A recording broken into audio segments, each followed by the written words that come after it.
Bueno, Ismael, ¿cómo andás? ¿Todo bien? Bien, todo bien, ¿vos? Tanto tiempo. Bueno, este, vamos a darle vuelta de la vivienda en Uruguay.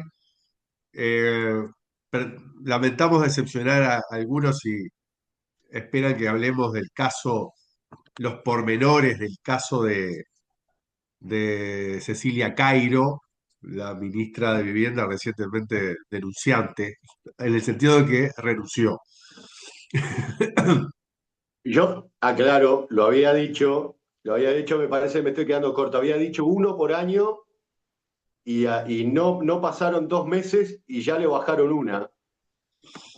Lo cierto, una investigación de Nacho Álvarez, que algunos frentapistas festejaban de que no estaba más en la televisión, por lo tanto no iba a seguir operando para la derecha.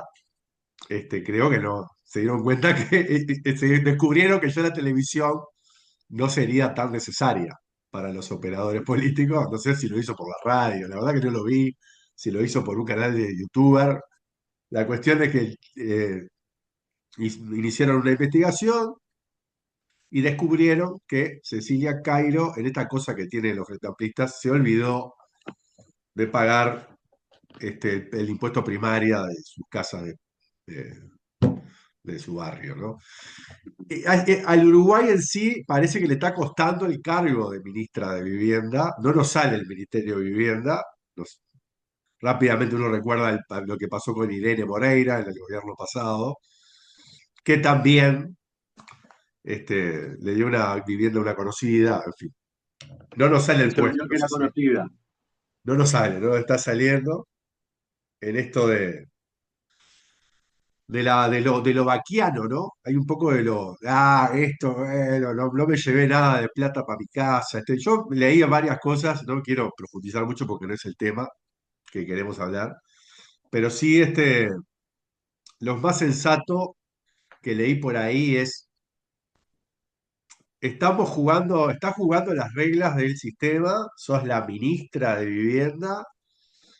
No estamos hablando en un boliche acá entre vecinos de si pagaste o no la contribución inmobiliaria ayer, lo cual no me importa. O sea, vos querés ser ministro de Vivienda del Estado uruguayo, del gobierno. Entonces, tenés que pagar el impuesto a la primaria porque sos de la ministra de Vivienda, además. Entonces, te la van a cobrar. Y es tan importante que después renunciás y después no te sostienen. No hay una defensa monolítica de la propia fuerza que dicen, no, esto es una pavada, sigamos adelante. O sea, no es, entonces, si renunció es porque no es una pavada. Y uno dice, ¿dónde está la parte de que esa fuerza política no conversa con los candidatos antes de las elecciones, ¿no? En algo tan sencillo, porque si Ismael Samandú va a ser ministro de Vivienda, yo le voy a preguntar dónde vive, si tiene todo Claro, al día. Después claro. la gente tampoco esos argumentos de ganamos como un capataz, no ganamos como, no sé, no tiene nada que ver, o sea, ¿no? Pero está. Hablemos de la vivienda en Uruguay a raíz de esta oportunidad que nos da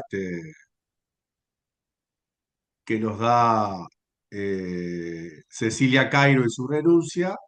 Espera que voy a abrir acá para no tener ahí va. Tengo que abrir acá.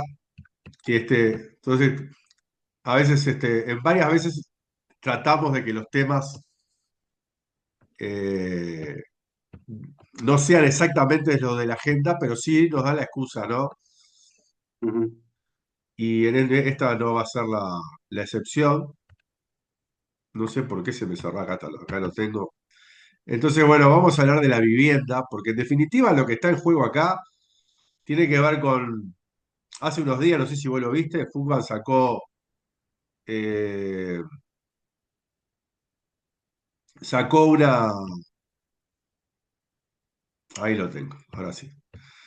Fugman sacó una declaración este, de una reunión que tuvo con Cecilia Cairo, donde, entre otras cosas, ella le prometía, por ejemplo, la exoneración del IVA a las cooperativas de vivienda para tener una igualdad con los proyectos de eh, la ley de inversión, la ley de promoción de vivienda del año 2011 y también ese decreto que hablábamos de de los barrios privados, que tienen exoneración del IVA, entre otras cosas. Y bueno, eso no sé en qué habrá quedado con esto, ¿no? Lamentablemente yo imagino a a la dirección de Foodbank lamentándose doblemente, porque de alguna forma el compromiso que salieron a promocionar se complicó. Otra cosa que no le sale a la dirección de Foodbank son los compromisos con los ministros de vivienda. Este, pero hablemos de la vivienda en general. Antes de empezar a hablar de la vivienda, eh, hay que no perder de vista algo que es muy importante, que acá lo estamos viendo en esa imagen, que es que en Uruguay hay 3.000 personas que viven en situación de calle. Estos números van y vienen según cuántos números dice el MIDES que hay gente en los refugios, que no está, que se van, que se vienen, pero oscilan en ese número. 3.000 personas viven en situación de calle. No es poca cosa. Porque cada vez que hablamos de la vivienda, hablamos de las cooperativas, de los asentamientos, qué sé yo. Y no es un número menor, así hubiera uno, ¿no? Pero no es menor que haya esta cantidad de gente que no tenga ni siquiera un lugar donde refugiarse, que por la razón que sea esté tirada en una vereda, que esté en esta situación de miseria. No voy a hablar de la gente en situación de calle, pero cuando hablamos de dónde vivimos los uruguayos y las uruguayas, no hay que perder nunca de vista que hay 3.000 personas que viven allí y que no sirve de excusa decir que son gente que está drogada. Es gente que está ahí, está lleno de gente que se está drogada y vive en Carrasco y no pasa nada. Así que eso también, gente, no sé si están drogados o no, la cuestión es que viven ahí. Bien, según la composición, la otra vez hablábamos de ese 1% de personas que viven a ver si ahí se ve, acá lo pongo por acá para que se vea mejor. Vea que se me fue para allá. Ahí. El 1% vive en barrios privados, el 3% vive en cooperativas, lo habíamos visto en un informe pasado. Son casi 30.000 personas que viven en barrios privados, 100.000 que viven en cooperativas de vivienda. Eh, Esto corresponde al 1% en barrios privados y al 3% en cooperativas de vivienda. Pero habíamos dejado afuera toda la contra cantidad de la torta, de cómo está compuesta el panorama de dónde vive la gente en Uruguay, ¿no? El 5% vive en asentamientos irregulares, en cantegriles, como quieran llamarle. Dentro de esos asentamientos, el 86% de los asentamientos carece de acceso regular al saneamiento, 86% no tiene saneamiento, el 33% no tiene acceso al agua potable y el 41% carece de conexión eléctrica regular, o sea, están enganchados de la luz con todos los riesgos que esto genera en estas épocas, por ejemplo, donde la gente conecta ahí métodos de calefacción que son muy riesgosos por la precariedad de la vivienda, ¿no? El 60,4% de las personas son propietarias, es un número muy importante. Acá hay que tener cuidado porque dentro de estos 60% casi 60 y medio, 60% de gente que posee una casa, están cualquier tipo de vivienda, ¿no? Estamos hablando de una casucha que tenés en el interior de la República, en un barrio periférico. La casa puede estar de forma igual, casi de calidad que la de un asentamiento, nada más que tiene títulos y tiene la propiedad. Pero ¿de qué vamos a hablar hoy? De ese otro segmento, que son los arrendatarios, los que alquilan una vivienda para poder vivir.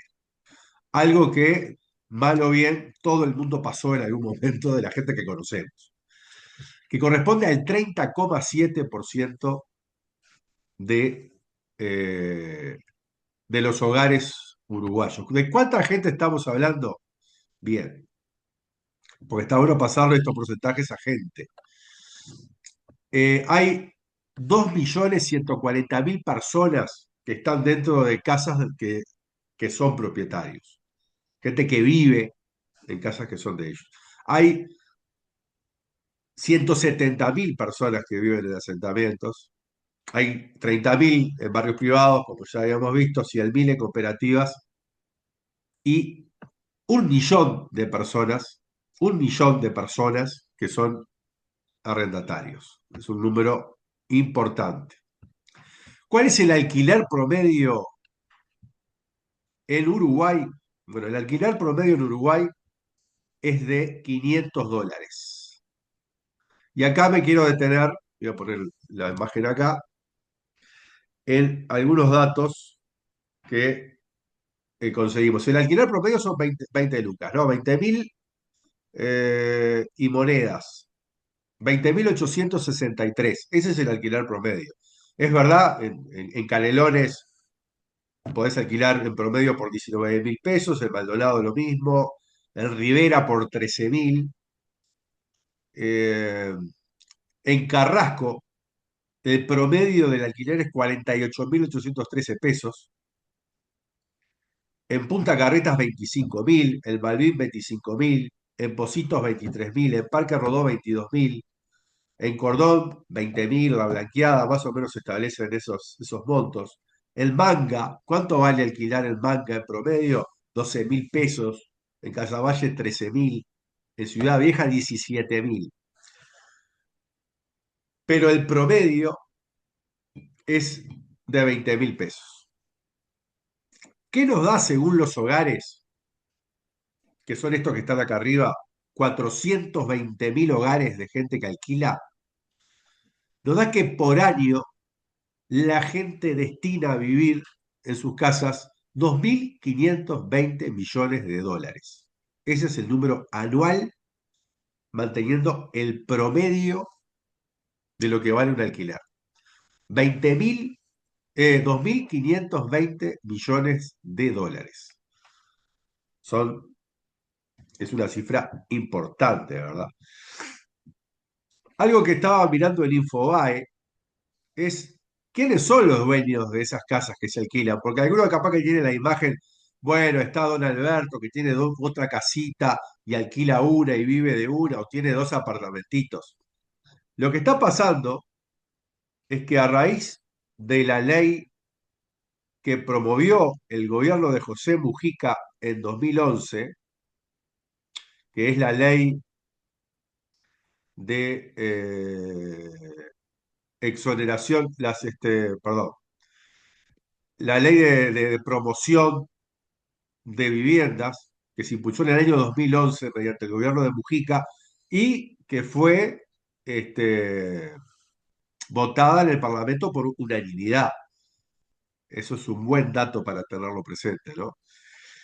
Es muy parecido a los beneficios que veíamos de los barrios privados. Es la exoneración del impuesto de la renta de las actividades económicas, el IRAE, eh, están exonerados del IRAE por 10 años, la exoneración del impuesto al patrimonio, la exoneración del IVA y la exoneración del impuesto a los patrimonios, ya lo dije, y la exoneración del IRPF. Entonces, la ley número 18.795, de esa este, estaba comentando recién. Esas exoneraciones son para la construcción de esas casas. Sí, son para la construcción de esas casas siempre y cuando cumplan algunas condiciones que regula la Agencia Nacional de Vivienda. Entonces, ¿quiénes son los mayores inversores de esto? Bueno, en los últimos años, según una nota de Infobae, hay una empresa que se llama Moebius que vende acciones en Argentina como si fuera conexión ganadera para la construcción de edificios para alquilar, son solamente para alquilar en Uruguay. Hay en el último año 1.200 propiedades en Montevideo, que representan el 15% de las unidades nuevas, son de esta empresa que vende acciones como Colección Ganadera, pero en Argentina.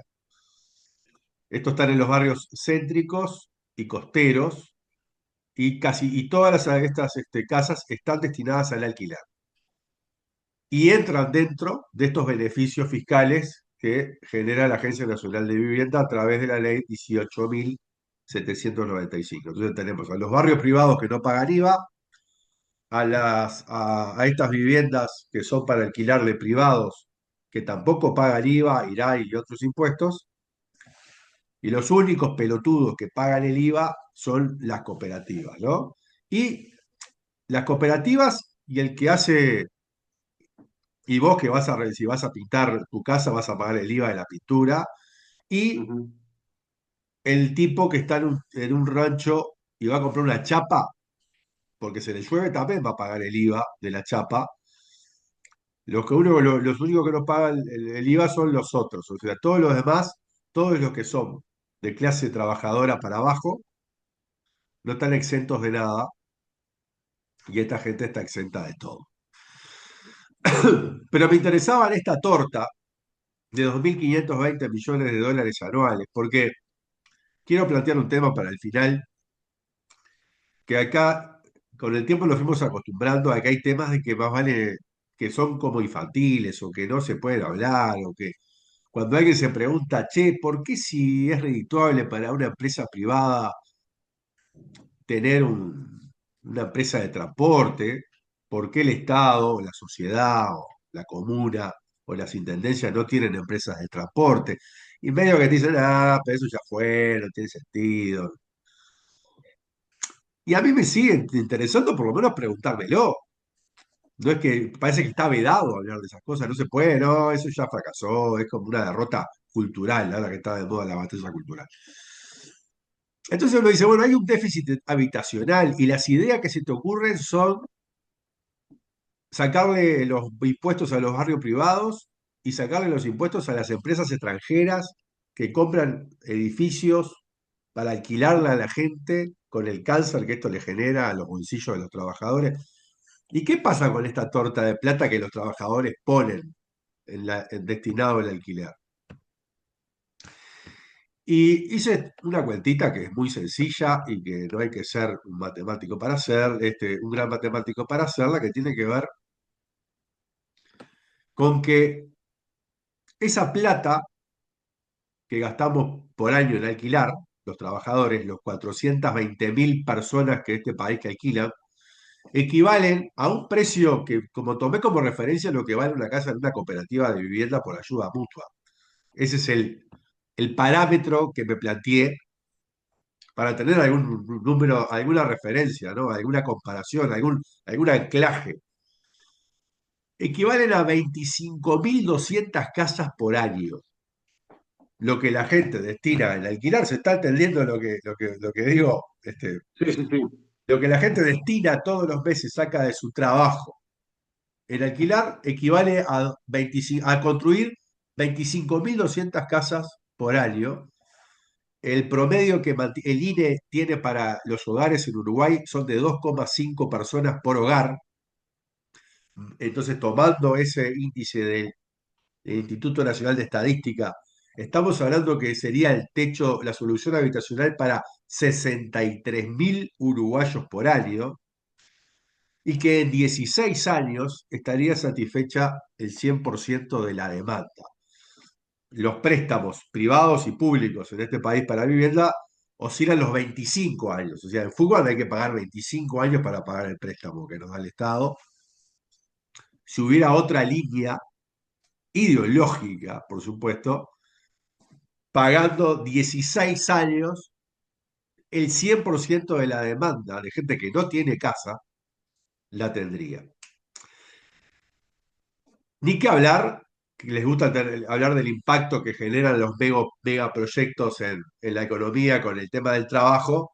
Esto genera, reitero, manteniendo los estándares de la obra, que es lo que conozco de una cooperativa de vivienda de ayuda mutua, que contrata menos mano de obra porque tiene que invertir el 15% del valor de la casa en el trabajo efectivo de los propios habitantes. O sea que esto en una empresa privada es mucho más, pero tomando como como ejemplo, una cooperativa de vivienda, estamos hablando de 32.000 trabajadores, que para que te hagas una idea, vos, Ismael, y la gente que está mirando el video, es la mitad de la gente que emplea la construcción en el pico más alto, que fue 60.000. La construcción de estas casas implicaría contratar 32.000, o sea, la mitad de la mano de obra. Habría que traer gente ahí sí de otro país para que venga a Sí, sin trabajar. duda. No te da. Más 150.000 trabajos indirectos, porque la construcción a pleno tiene aproximadamente entre 300 y 400.000 trabajos indirectos, que tiene que ver con el trabajo en las canteras, el Portland, los fletes, el hierro, bueno, las ferreterías, todo lo que implica la construcción. Bien, este, por ahí los numeritos, este jueguito de los números y que mientras que estamos debatiendo sobre la ética y la pertinencia de si tiene que seguir tal o cual ministro, no hay que dejar por alto pasar este saqueo que se comete con la gente, con estas 420.000 hogares, que de las cuales una gran mayoría son trabajadores, por supuesto que hay gente que alquila que debe ser por opción, la gran mayoría es porque está obligada, porque por algo es ese número de 60% de propietarios es que en Uruguay hay una concepción cultural de lo importante de tener la casita, ¿no? de hacer el esfuerzo, aquel tipo que hacía un blog, que ponía otro blog, que compraba el terreno, después compraba. Entonces, culturalmente, que puede ser discutible, pero culturalmente hay un deseo muy grande de tener la casa. La gente que alquila es porque no tiene otra y le destina gran parte del día de su trabajo, casi la mitad, a pagar el alquiler. Y esos fondos son destinados para el enriquecimiento de empresas privadas, muchas veces extranjeras, como vimos recién, en vez de invertir ese dinero en trabajo, en casas de calidad. Además, la gente alquila generalmente cosas de muy mala calidad. Y no estamos hablando de la excepcionalidad de alguna persona que tiene una casita más, estamos hablando de empresas que tienen, como en esta, 1.200 casas, 1.200 apartamentos para alquilar en el centro de Montevideo. Sería otro esquema, pensar las cosas de otro paradigma, pero está bueno por lo menos me parece cotejarlo cuando uno ve que se habla de la política de la vivienda en función de cosas tan superfluas como la ética de una ministra, cuando estaría mucho más bueno, creo, discutir más del fondo del tema. En Uruguay creo que solamente Fugban, el 2x3 tira arriba de la mesa en un tema de fondo sobre este tema. No he visto en la campaña electoral ningún proceso con ninguna discusión al respecto y cuando uno rastrea para atrás y ve que el decreto para la exoneración de los barrios privados lo puso a la calle y lo rectifica Orsi, y esta ley que favorece a los privados la promovió el gobierno de Mujica con el apoyo absoluto de todos los sectores que en ese momento participaban en el Parlamento, de alguna forma se explica por qué estos temas no están en la campaña y que algo que nos interesa a la mayoría de los trabajadores no es tenido en cuenta por la clase política. Lo que tenemos que jugar más seguido estos juegos. Me parece fantástico el cálculo que hiciste. Me recuerda a los juegos que juego con muchos de los amigos, conocidos, con los cuales uno se pone a arreglar el mundo. Claro, Porque es invariable que cada vez que no sé si se da en otras partes del mundo, los uruguayos tenemos el famoso vicio del director técnico, entonces nos gusta cuando vemos un problema ensayar soluciones, ¿no? No, porque esto hay que hacerlo así, no sé qué. Y me hace acordar esos juegos que habitualmente juega uno, ¿no? Que es tipo, que lo hace en función de los datos que tiene. Acá creo que la diferencia es que vos escarbaste un poco más de lo que escarba habitualmente la gente.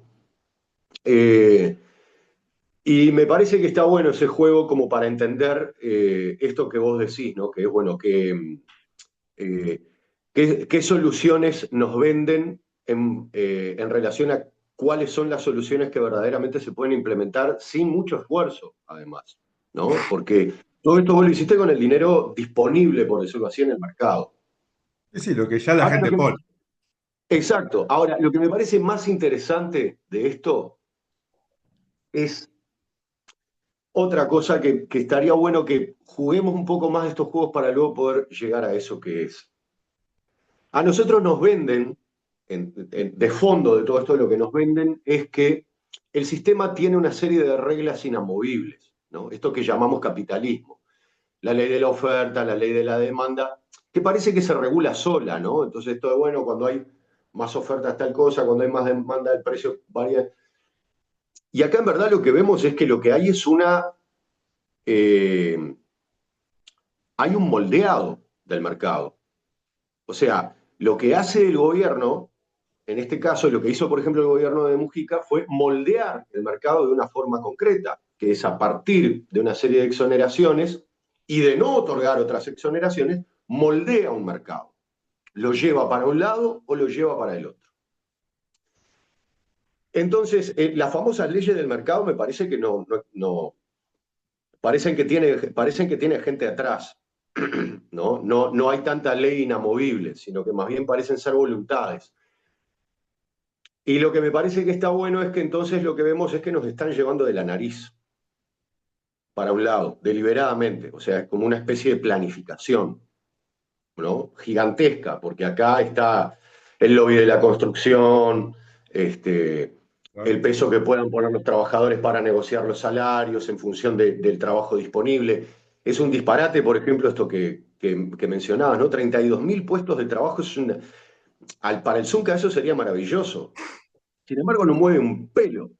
Yo no creo que esta cuenta esté. Y no creo que, de hecho, hasta creo que podrían hacer mejor la cuenta porque tienen más información que vos.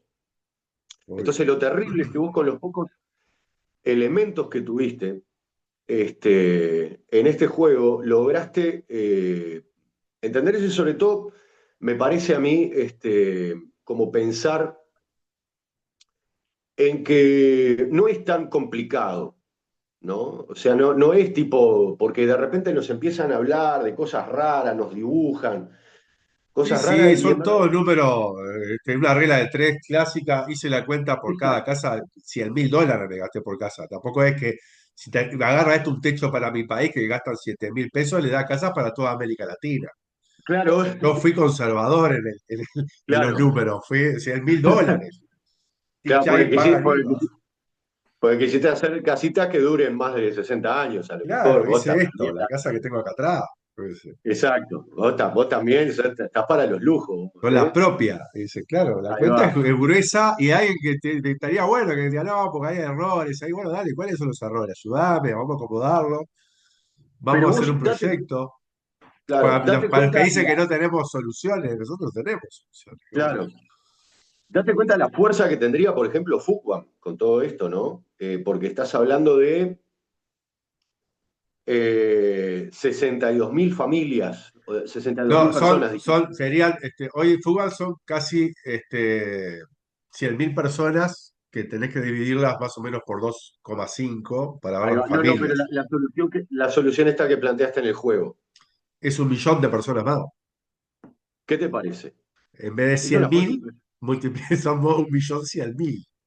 Claro, es cierto, al término de 16 años, y que además es eso, ¿no? O sea, vos tendrías un crecimiento descomunal de la economía durante Claro. 16 años a toda máquina, sin desempleo, pidiendo mano de obra afuera, Sí, sí, mano de sí. obra calificada, calificando, poniendo a trabajar todo el aparataje de INEFOP. INEFOP, de hecho, ahora está gastando dinero en tonterías, perdón que lo diga, pero es así, o sea, está invirtiendo en cosas que no tiene que invertir, cuando en verdad acá tendría como para capacitar, Sí, sí. tiene dinero para hacerlo. Y además cuando Mujica cuando hablaba del agro, decía, no, acá la gente no quiere plantar ni un perejil, no sé qué, dándole la razón, inclusive diciendo, sí es verdad, no hay una cultura campesina, ¿no? Ahora, lo que sí Mm, hay una cultura de la casa propia. sí, Sería algo que sería aceptado por la población como, está bien, Hay un programa de Sí, impacto total para construirme mi casa. Está bien. O sea, hay acuerdo social de que eso es algo prioritario. Entre otras claro, cosas, hay otras cosas prioritarias. Y es verdad, no hay una cultura campesina, pero hay una cultura de tener la casa propia. Y la claro, gente eso sí. se esfuerza para tenerla.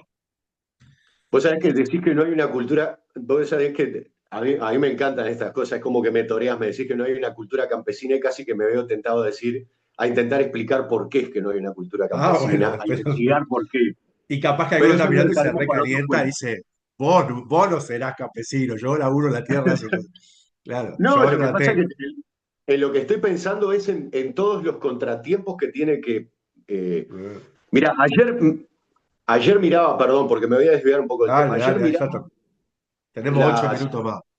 Ahí va, ayer miraba las imágenes satelitales de la granja canaria, o sea, el departamento de Canelones, los lugares donde está la granja, ¿no? Entonces vos ves como esa Claro, te especie de aburrís, damén. te aburrís y te pones a ver la imagen satelital de la Sí, Granja Canaria. yo hago esas cosas, me gusta ver los mapas satelitales, y lo estaba comparando con, por ejemplo, los mapas satelitales de la granja egipcia, la granja de Alejandría, Mirá qué que es bueno. una cosa increíble, increíble. O sea, vos ves el ordenamiento que tiene, vos ves el...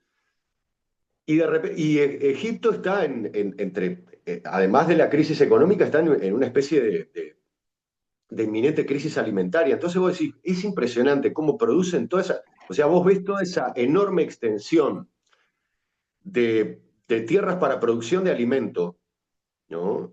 Y la comparás incluso con la granja uruguaya, que es una tradición, ¿no?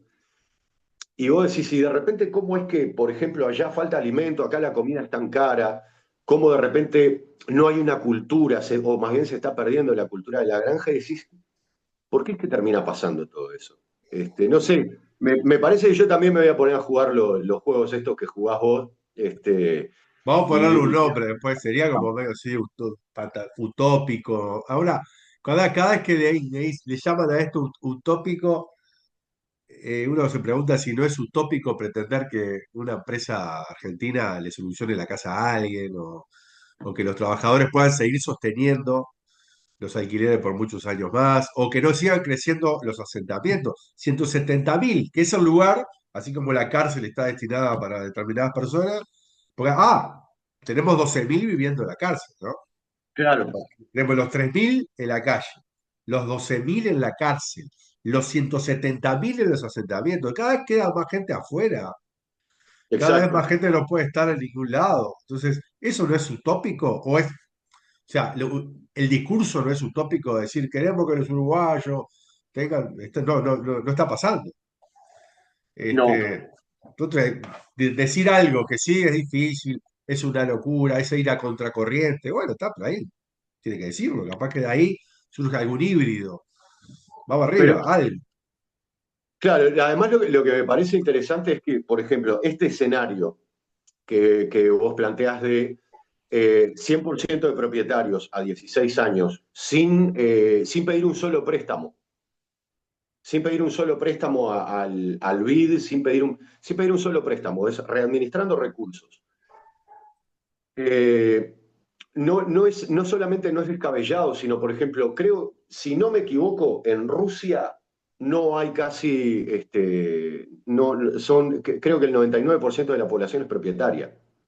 O sea, no estábamos hablando o sea, incluso pensando, los números que vos presentaste son sólidos, pero incluso pensando no, pero eso no se da en ninguna parte del mundo, no, eso es mentira. Sí, sí. ¿No? O sea, hay casos en los que sí. Eh, entonces, no, me parece que las cosas que estamos acostumbrados a pensar como utopías, ¿no? Porque eso también es algo que me estoy preguntando últimamente. Me parece que el famoso asunto de la concepción de utopía parece ser más una especie de mecanismo de disuasión para que pensemos en estas cosas y de repente hagamos como hiciste vos, agarrar una cuadernola, una calculadora, una conexión a Internet y decir, a ver, vamos a empezar a hacer cuentas. Porque cualquier negocio arranca haciendo cuentas. Entonces, no es nada distinto. Eso es lo que me pareció interesante y creo que tenemos que seguir jugando estos juegos. Y también, claro, estamos acostumbrados también que las cuentas las hacen unos tipos que están en el otro lado y que son unos fenómenos y que hacen unas cuentas Y que, y fantásticas y que que llevan a los países, todos los gobiernos que llevaron a los países a crisis que terminó gente muerta, era gente brillante, ¿no? Que hizo bien la cuenta. claro, no, porque estudiaron en Harvard. Recuerden de compartir el video, darle me gusta y recordamos que llevando adelante de nuevo la página web que es reactivacontenidos.com, donde van a estar este video y la redacción correspondiente de este tema y de otros que hemos tenido en este contenido. Hasta luego, nos Muy bien. vemos la semana próxima.